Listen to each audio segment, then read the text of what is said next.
We all have feelings. Feelings about getting out of bed, feelings about our parents, feelings about the future, the past, and a cold drink on a hot day. But what about our feelings not just about work, but at work? In business, we're trained to leave emotions at the door and not take things so personally because, hey, it's just business. Feelings are considered taboo, inappropriate, and counterproductive to getting things done and producing those sweet, sweet results. However, as we learned before, life is one constant series of emotional experiences, a constant stream of relationships and feelings, which then dictate our actions.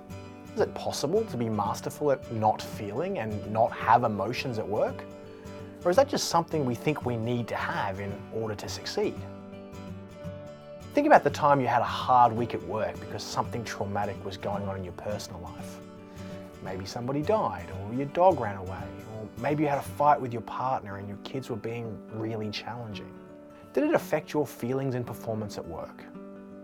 What about when you went home from work after a stressful and exhausting day? Maybe your boss tore you down or a client reacted negatively to your work.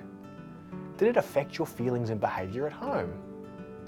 Despite our best efforts to keep our two worlds apart, we may be good at pretending for a while, but we aren't so good at keeping it up. Eventually, things come to a head.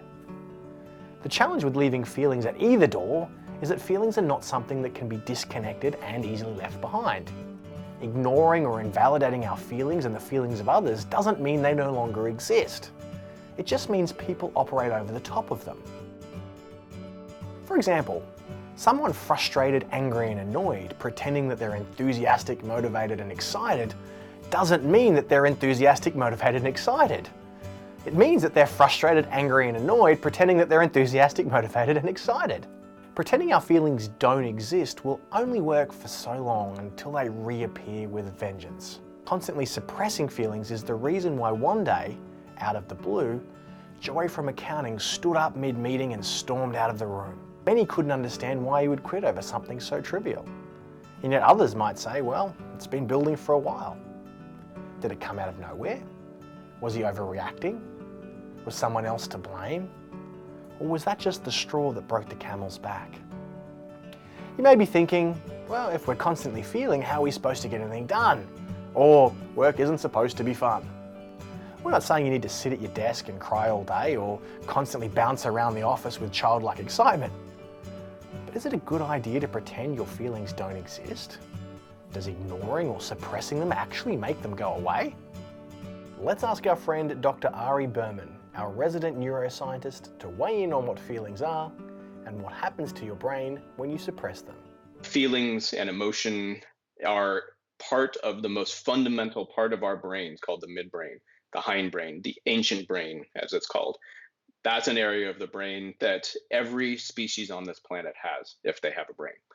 So you can't stop feeling emotions. What you can do is create an abstraction from those emotions in your frontal cortex, the reasoning part of your brain, such that you can ignore those inputs and make reasonable and logical decisions that aren't affected by emotions, but the emotions are still there. So they don't ever go away. You can learn to desensitize yourself to them as far as your reasoning centers go. Some people are better at that than others.